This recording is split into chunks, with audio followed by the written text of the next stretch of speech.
A gente segue aqui com o Jefferson Miola, aqui, depoimento fantástico do Roberto Tardelli. Realmente é um privilégio ter aqui a companhia dele, a interlocução, e igualmente com o Jefferson Miola, para quem eu já passo a palavra, Miola, perguntando para você quais são suas memórias desse período, né?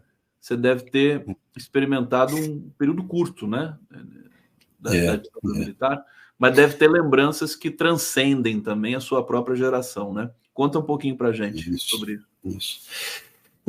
Eu pertenço digamos assim, a segunda geração da luta contra a ditadura, né, Gustavo?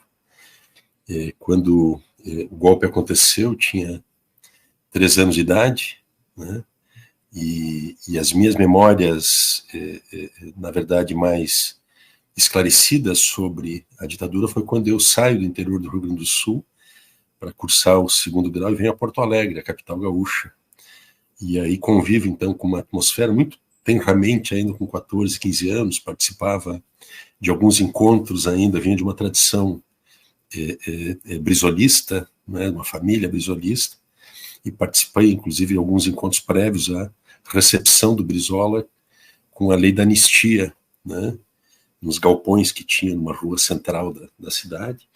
E essa convivência com essa atmosfera, e a partir daí, eu me lembro vivamente, né, de alguns episódios, como de 77, né, quando houve o fechamento do Congresso, o famoso pacote de abril, criação do Instituto do Senador Biônico, né, pelo Geisel, e aí que foi uma tensão importante entre o Geisel e o Silvio Frota, que havia uma oposição de parte do Silvio Frota, e que o Augusto Heleno era o ajudante de ordens dele, sobre a abertura lenta, gradual e segura que o Geisel sinalava para o regime. Nem isso eles aceitavam. Então, eu lembro perfeitamente daqueles episódios, e finalmente, a partir do final dos anos 70, né, 79 em diante, aí já tomando parte do movimento pró-PT, que era chamado assim, né, de Constituição do Partido dos Trabalhadores, quando havia uma ampliação da liberdade de organização partidária. E aí na universidade, movimento estudantil, né, com vários momentos de engajamento na luta de resistência contra a ditadura, o nascimento do PT em 80, né, a construção da Central Única dos Trabalhadores em 83, eu acho. Nesse 84. período, desculpa, Miola, sem querer te interromper, já interrompendo, nesse período, Rio Grande do Sul era um bastião progressista do Brasil, ou estou enganado?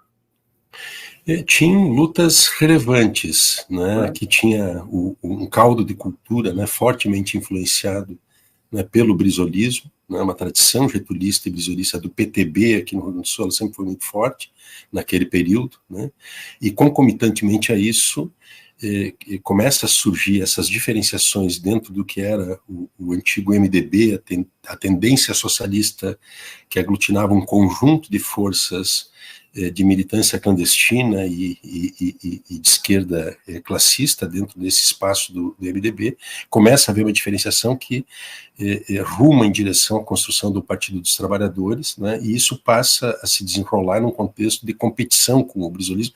E eu até acho, né, que a interpretação original que se fazia do getulismo, né, e do brizolismo e do próprio PTB, né, do trabalhismo, ela foi de parte, né, dessa tradição da esquerda socialista um pouco, né, inadequada para a época, mas era a formulação que se tinha, né, um certo antagonismo. Veja que lá se dizia que se criticava, né, a CLT porque ela tinha uma inspiração fascista na Carta de Lavoro do Mussolini. Então era um momento, né, muito rico de afirmação também dessa nova tradição política que surgia da esquerda brasileira, né, que era o PT, e concomitante a isto, né, com uma efervescência política e cultural, especialmente o movimento estudantil, que teve um papel chave, né, central, gerou não só lideranças, mas também dinâmicas sociais muito relevantes no combate, né, à ditadura e na aceleração do fim, né, do regime, né, o aumento da perda de credibilidade do regime. Em 81, 83 tiveram 2 greves, numa delas eu fui inclusive preso, passei um dia preso por conta da greve geral de 83, né, e a memória que eu tenho é né, a memória, né, desse período que ele é, né, paradoxalmente um período de grande afirmação, né, do florescimento das liberdades, da cultura, né, da contracultura, né, da rebeldia, né, da canalização daquela grande ilusão com a democracia, né, o desejo, né, com a democracia. É um momento crucial do Brasil, talvez o mais importante. Foi a campanha das diretas já, né, que sucessivos eventos e mobilizações que culminaram, né, em grandes campanhas épicas, né, que uniram vários setores, né, da sociedade brasileira, liberais, conservadores, mas em torno da ideia do fim da ditadura e eleições diretas já. Né. Então é evidente que a ditadura brasileira, ela não teve, né, a crueldade, né, não dá para dizer que não teve a crueldade argentina, mas assim, ela não teve uma dimensão, né, uma extensão, uma amplitude que tiveram outras ditaduras, mas nem por isso ela foi, né, menos sanguinária, né, menos dura, né, e menos violenta do ponto de vista da supressão das liberdades, do direito de reunião, direito de organização partidária, né, da liberdade de imprensa, né, repressão aberta, vigilância, perseguição. Na universidade tinham militares infiltrados nos vários cursos, né, da universidade, que ingressavam pelo regime, eram incluídos pelo regime, e assim era em todos, e ainda existe isso hoje, a gente está percebendo, né, como essa herança dessa esqueletura da ditadura, especialmente o serviço de informação, está preservada, intacta. Então tem essa arquitetura, né, que lamentavelmente ela subsiste e é incompatível, né, com uma sociedade, com uma república democrática, né, e que esse é um atraso relativo que o nosso país tem em relação à eliminação dessas heranças, né, da ditadura militar. Miola, você acha que esse momento que o Brasil está vivendo, de generais no banco dos réus, do inquérito com relação à quadrilha do governo anterior, de uma certa maneira isso aponta para uma recuperação dessa memória por outro caminho? Quer dizer, será que a gente, depois desse processo, depois de Bolsonaro preso, enfim, depois desse inquérito finalizado e tudo mais, a gente vai poder pensar com espírito republicano, democrático, Sim. o papel das Forças Armadas no Brasil? Olha, Gustavo, eu vejo esta circunstância que nós estamos com esse cenário que tu comentas, né, de julgamento e eventual, né, condenação e até mesmo, quem sabe, prisão de militares, oficiais de alta patente implicados com os atos, né, com os atentados à democracia, né, eu vejo isso com alento, né, e paradoxalmente com certo temor. Né. O meu alento por quê? Porque nós estamos pela primeira vez na história da República, né, colocando no banco dos réus parte daqueles que tiveram um papel central, né, na ruptura institucional e na perpetração de um golpe de Estado. Né. São esses militares, né, vários generais, tem 4 ou 5 generais, tenentes-coronéis, coronéis, majores, capitães, muita gente implicada, dentre os generais, inclusive ex-comandantes do Exército Brasileiro, tem um almirante que comandou a Marinha, que também está indiciado, em vias de ser processado, condenado. Eu acho isso tudo, né, inédito e muito relevante para a história republicana brasileira, e é uma janela que se abre para que o país possa efetivamente ter um marco de conduta em relação, né, não só a civis, mas também em relação aos militares, né, que atentam contra a democracia. Então esse é meu alento. Né? O meu temor qual é? O meu temor é que eu entendo que o que está sendo feito, e que não é pouco, é muito relevante, é inédito na história da República, ele ainda não tem a abrangência que deveria ter, no sentido de abarcar a integralidade daqueles que estiveram implicados, não só nos atos de 8 de janeiro, mas durante o período precedente à vitória do Bolsonaro, os militares estiveram envolvidos na trama contra a Dilma. Né? Revelado isso aqui não é uma dedução minha, um desejo de análise, mas é uma revelação feita pelos próprios atores. Né? O Sérgio Tigói e o general Vilas Boas, eles, nomeados pela presidente Dilma, eles tramaram com o usurpador Michel Temer, a derrubada dela naquele processo de impeachment fraudulento, e depois a continuação, né, a participação dos militares na pressão do processo eleitoral para impedir que o Lula concorresse. Todo o governo militar, eles passaram o tempo inteiro tramando para viabilizar formas de continuar esse projeto de poder que eles ambicionavam que fosse um projeto de poder, né, longevo. Então, eu acho que há um conjunto ainda de oficiais, né, e eu te diria, até arriscaria dizer, grande parte deles que estão na ativa do serviço militar, no alto comando, em postos relevantes, sobretudo do Exército Brasileiro, que eles estão preservados, e também a própria instituição que está sendo preservada, a instituição militar. Quando eu falo de preservar a instituição militar, isso tem uma importância porque nós preservamos, né, ela intacta, né, em relação ao seu ethos existencial, à sua cultura, né, conspirativa, e essa visão deturpada que eles têm, de que eles têm um papel de poder moderador, né, de exercer uma tutela sobre a nossa democracia. Então, sob esse ponto de vista, eu tenho um temor que, embora tudo que está sendo feito, que é muito importante, ele seja insuficiente, e essa insuficiência em relação a esses personagens, esses atores e a essa instituição, ela poderá cobrar um preço no eventual governo Trump, por exemplo, que é um prazo de validade que eu acho que essas escolhas em relação aos militares têm, porque numa administração Trump, ninguém nos assegura, né, que os militares não poderão se assanhar e ter de parte de uma eventual administração Trump, né, um apoio que eles não puderam contar com a administração Biden. Né? Eles devem estar esperando isso, né? Eu até acho. Então, por isso que eu te comento, eu vejo, né, paradoxalmente, não sei se chega a ser exatamente sentimento ambíguo, né, mas uma preocupação que tem essa ambiguidade, de que se por um lado é alvissareiro, a gente vê tudo que está acontecendo, né, por outro lado a gente tem que entender que não está sendo feito tudo aquilo que deveria ser feito, numa circunstância histórica favorável para se fazer isso que seria necessário, e isso poderá cobrar o seu preço. Tomara que eu esteja errado, né, mas eu fundamento muito esse meu temor em relação ao meu entendimento de que as cúpulas fardadas, né, que são altamente conspiradoras e golpistas, elas representam uma ameaça permanente e a principal ameaça à democracia brasileira.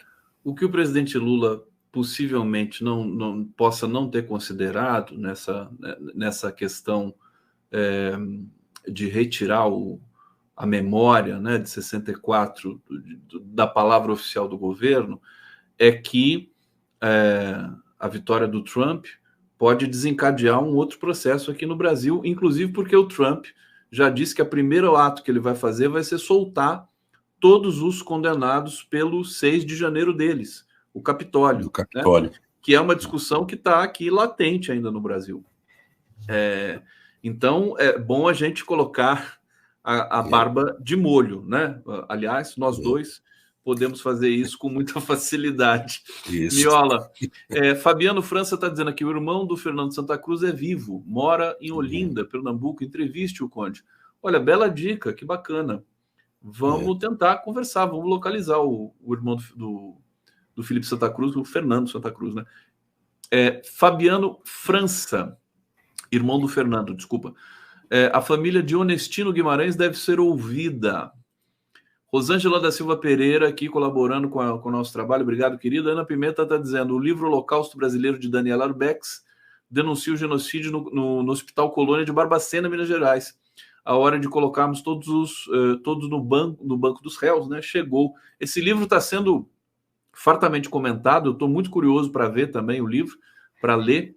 E trazer a Daniela Arbex aqui para conversar com a gente. Você teve notícia disso? As barbaridades que se cometeram no Brasil. Né?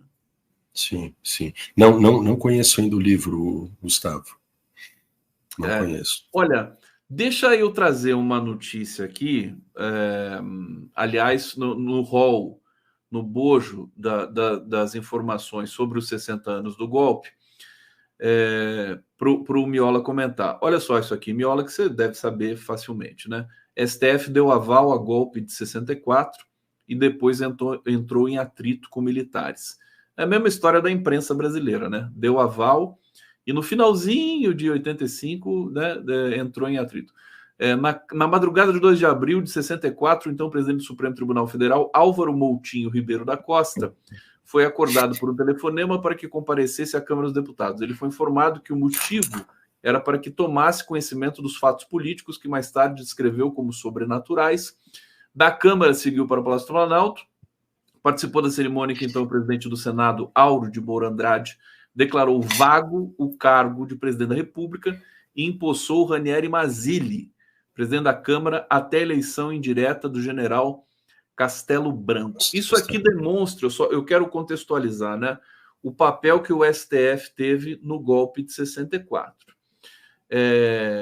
Qual o paralelo que a gente pode traçar com o presente, meu querido Miola, pensando evidentemente na prisão do Lula, que foi um golpe também contra o país, e no posterior arrependimento do STF, que não sei claramente se está consolidado ou não. Sim. Falar em paralelismo, eu acho que é similitudes. Mas assim, viu, Gustavo? Primeiro, né, a história do Brasil, né, que ela é uma história marcada, né, por esses acidentes democráticos, né, eles nunca foram provocados, nessas rupturas institucionais e golpes, né, pelo campo progressista, pelas forças de mudança, né, que pensam uma emancipação desde uma perspectiva popular, anticapitalista, né, socialista. Nunca se conheceu, né, movimentos que quebrassem a institucionalidade estabelecida, né, de parte da esquerda. Né. Sempre foi a direita, né, nos seus vários matizes, né, que organizou movimentos em determinadas circunstâncias históricas para interromper, né, governos legitimamente eleitos de recorte ou nacionalista ou nacional popular, né, democrático popular.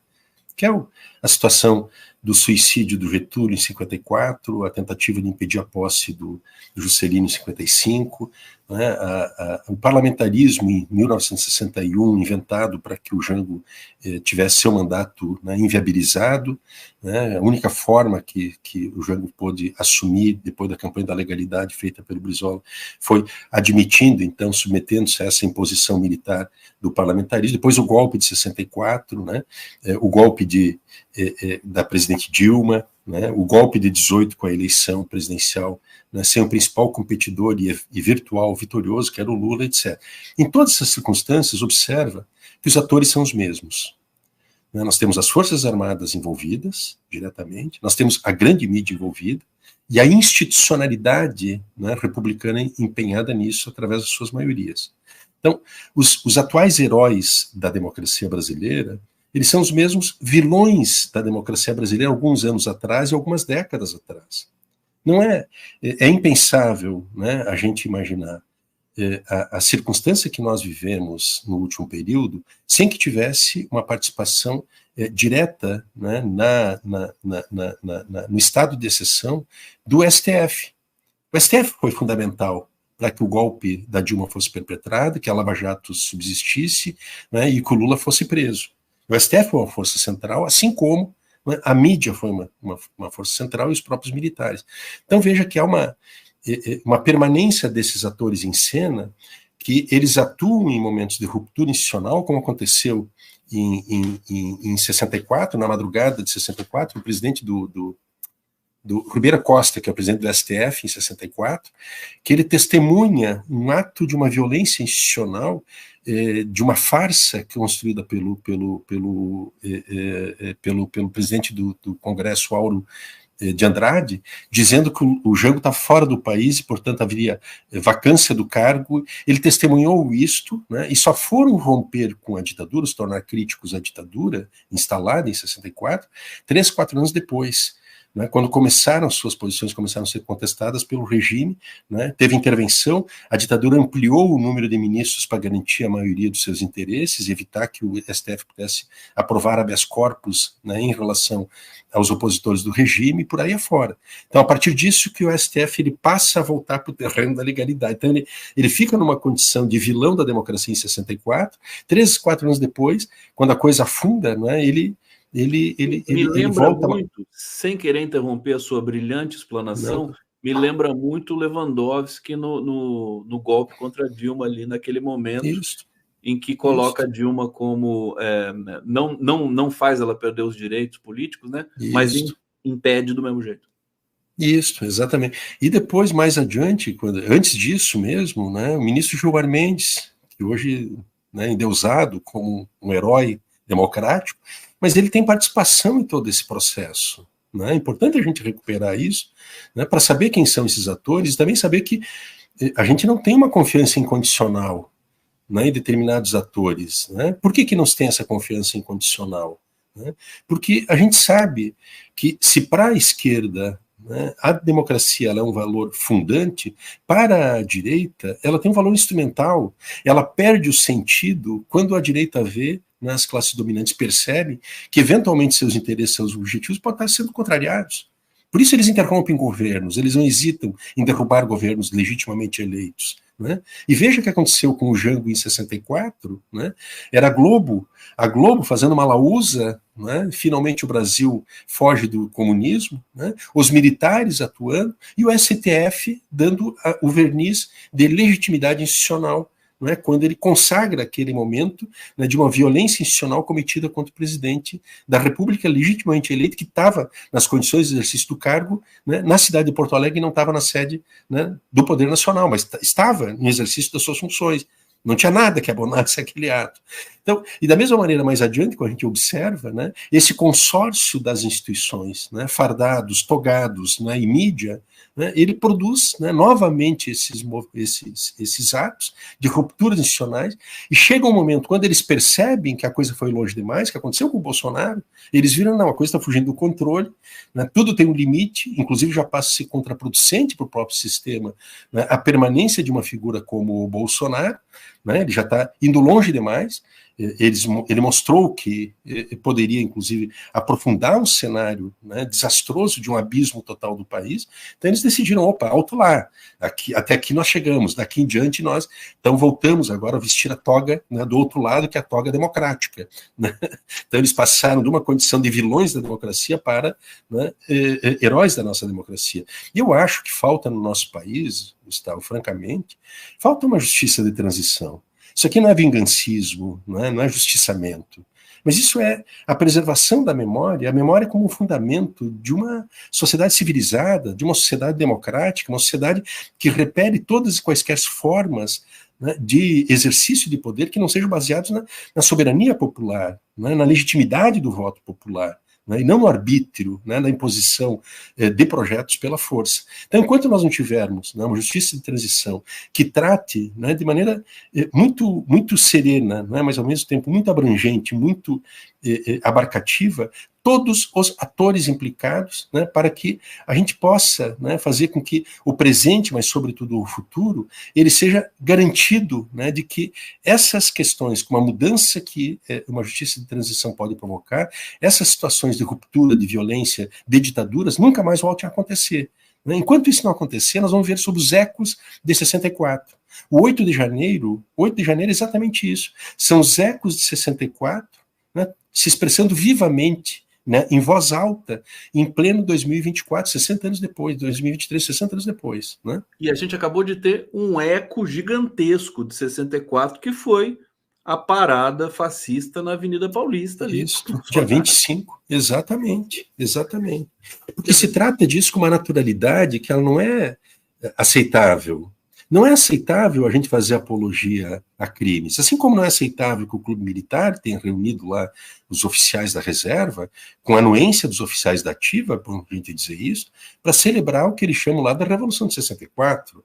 Né? Quem faz isso está cometendo um ato ilícito, porque faz apologia, né, a crimes que de derrubada violenta do Estado de Direito e de deposição ilegítima de um governante, que foi o que aconteceu com o Jango. Eles estão celebrando isso.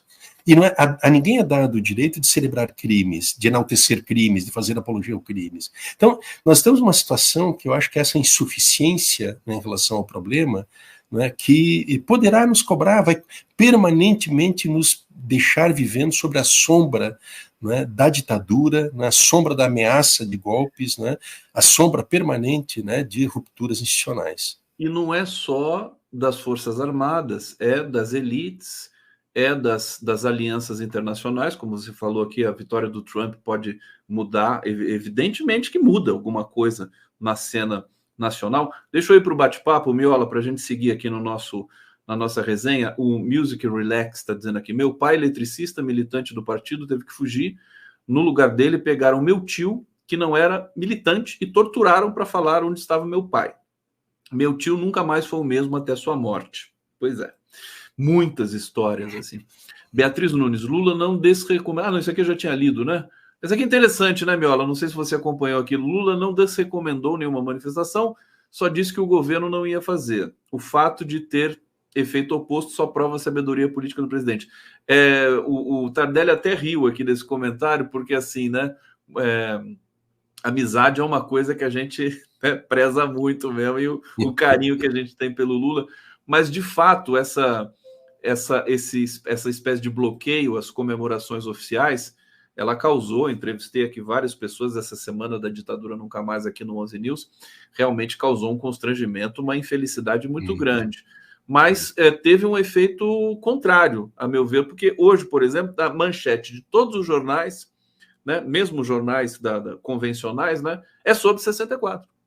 Não é um fenômeno? Felizmente. Isso está acontecendo, que é uma preservação de uma consciência pública democrática brasileira que é fundamental, né? Agora, eu me perdoe, desculpe essa pessoa que fez aquele comentário, mas não se trata, a questão da memória, que é um princípio, né, democrático e republicano, ela não é uma questão de escolha pessoal, não é uma questão de ocasião de um governo, né, ou de um governante, é uma questão de Estado.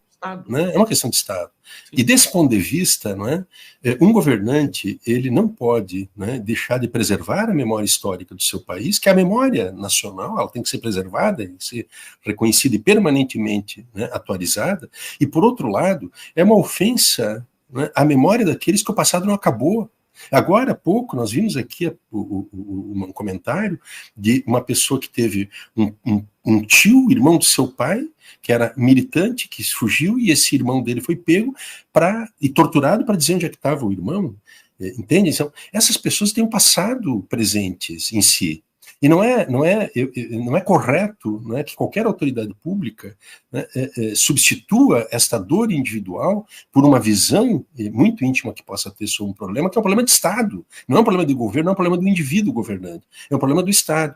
Então não é justo com aqueles familiares que têm, até hoje, estão em busca, não é, dos corpos, dos restos mortais, dos seus entes que foram desaparecidos, torturados, mortos, né, pela ditadura e que estão desaparecidos.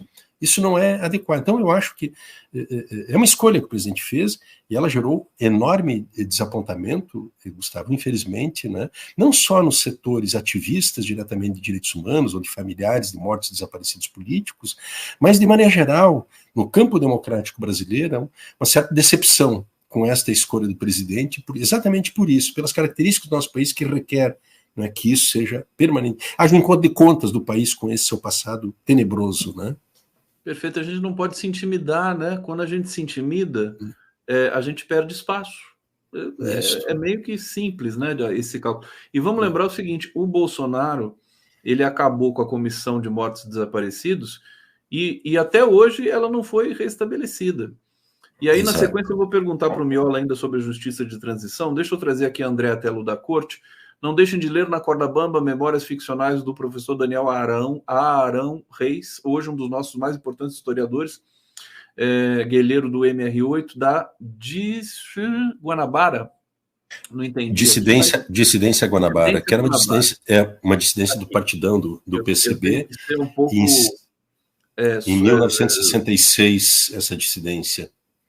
Para ler os comentários aqui, um pouco de poder paranormal. Às vezes né, o corretor, ou seja lá o que for, coloca um desafio gigantesco. Deixa eu ver aqui que tem mais comentários, Miola, só para não perder aqui, pessoal se abrindo aqui, colocando depoimentos importantes.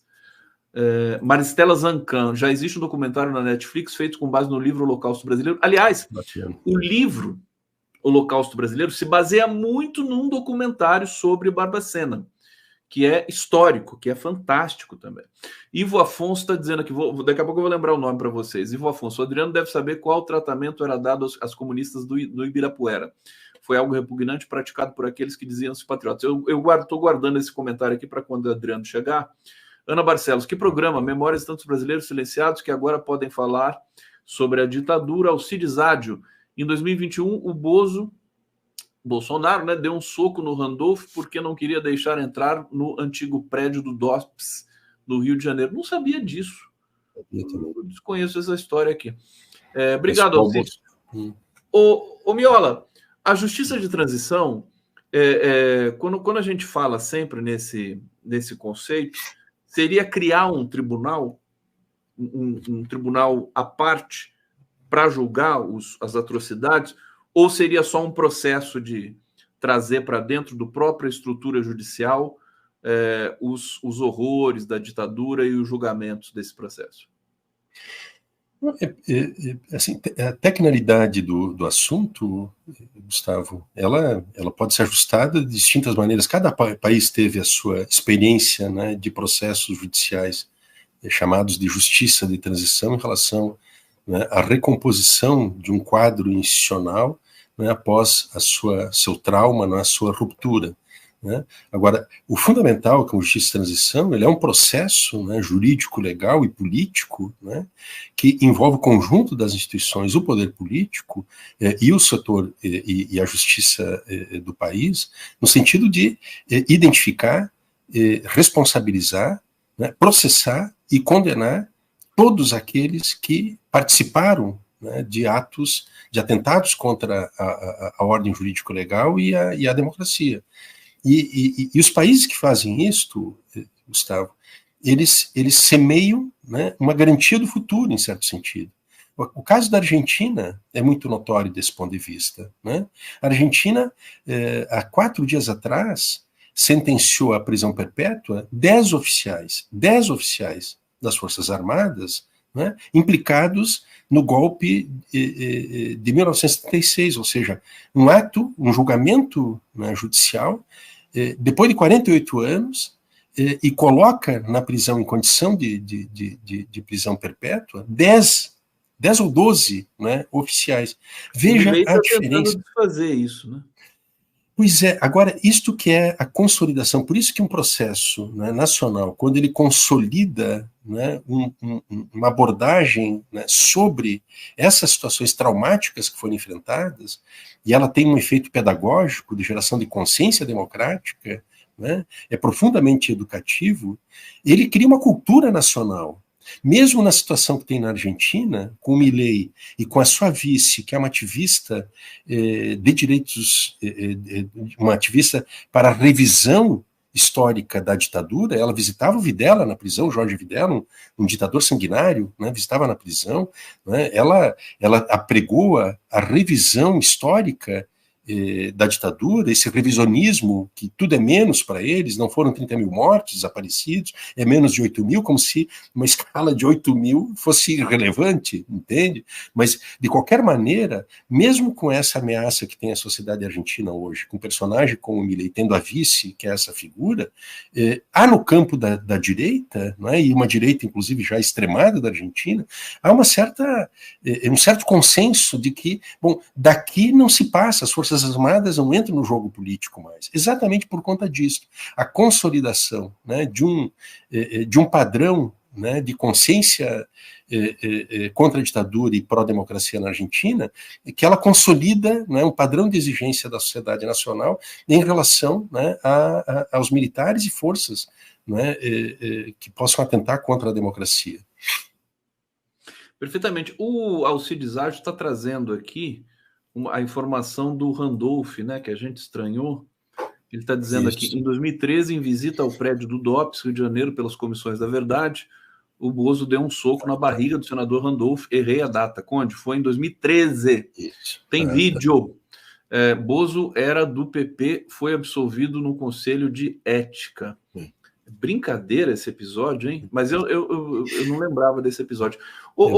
Miola, para a gente terminar aqui, vamos falar do caso Marielle, porque você destaca numa das suas últimas reflexões aqui que as prisões, justamente logo depois do que foi anunciado, né, os brasão e tudo mais, que isso não caracteriza o fim do processo e tal. Eu acho que assim, esse relatório da Polícia Federal, ele desencadeou uma série de outras coisas, né? E, sobretudo, a questão do Rivaldo Barbosa e dos irmãos Brazão também, gravíssimas no Rio de Janeiro, precisam ser apuradas, né? Independente do caso Marielle, dos mandantes estarem ali delineados, mas você acha que não, né? Você acha que os mentores ainda estão em aberto. Fala para a gente sobre isso um pouquinho. Olha, Gustavo, sabe a impressão que eu tenho? Nós estamos vivendo um tempo histórico, né? E muitas coisas estranhas acontecendo, e profundas e muito graves, né? E nesse caso da Marielle, eu tenho a impressão que é como se nós estivéssemos vendo aqueles filmes de suspense, né? E de mistério, que a gente termina o filme, a gente nunca sabe se entendeu exatamente o desfecho, né? E a gente nunca sabe se terminou mesmo, né? O filme, se a trama, né, foi identificada. Mas eu acho, assim, de maneira... E o caso da Marielle é um pouco isto, né? Ela tem ali um laboratório, digamos, de um Estado à parte, um Estado real que existe no Estado brasileiro, né? Progressivamente é um Estado, né? Ou assombrosamente é um Estado dominado, né, pelo crime, né? Uma integração, né, uma intersecção entre crime, né, e Estado, que é uma coisa apavorosa, né, pavorosa, as autoridades implicadas com isso, a participação de altas esferas da República e por aí afora. Mas eu acho que tem no caso específico da Marielle, né, em que pese a identificação desses que são tomados como mandante, eu acho que ainda falta se apurar alguns aspectos que ficaram omissos nesse inquérito. Eu li as quase 500 páginas do inquérito, isso evidentemente dias após, né, e percebo algumas omissões em relação a dois atores, fundamentalmente, né, que são os bolsonaros, né, que ali o inquérito ele despreza circunstâncias precedentes que tomaram parte das investigações, como, por exemplo, né, os laços precedentes que o Bolsonaro tem com Rony Lessa, que é seu vizinho de 50, 70 passos da casa dele no Vivendas da Barra, e que tem relações ancestrais com o Rony Lessa. O Rony Lessa foi o cara responsável, quando era soldado da Polícia Militar do Rio de Janeiro, pela recuperação de uma moto e uma arma roubada do Bolsonaro, e o autor desse roubo foi assassinado. E o personagem que fez isso entregou para o Bolsonaro, o Rony Lessa, e o Bolsonaro alega que não conhece o Rony Lessa, embora fosse vizinho, embora o Jair Renan e a filha do Rony Lessa tenham um namorado, né? Tem esse aspecto, então, do porteiro que atendeu uma ligação no dia 14, autorizando a entrada do Elcio de Queiroz. Depois tem a mentira do Carlos Bolsonaro, alegando que na tarde do 14 de março de 18 ele estava na Câmara de Vereadores, quando, na verdade, ele estava dentro do condomínio Vivendas da Barra, quando, presumivelmente, o Elcio de Queiroz, o motorista, e o Rony Lessa estavam ultimando os preparativos, né, para o assassinato da Marielle, que aconteceria algumas horas depois. Então veja que são pontos nebulosos, né, que não constam desta apuração agora. E segundo, tem um outro ator também, que é um ator que foi mencionado, mas não aprofundada a sua apuração, que é o general Braga Neto e, eventualmente, as cúpulas militares. Porque quem determinou que o Rivaldo Barbosa fosse escolhido delegado da Polícia Civil não foi o Braga Neto só diretamente, foi a inteligência do Exército Brasileiro. E eles recomendaram o Rivaldo Barbosa, e da mesma maneira que não foi o Braga Neto que condecorou, né, o Rivaldo Barbosa com a medalha do pacificador. Quem concedeu a medalha foi o Exército Brasileiro.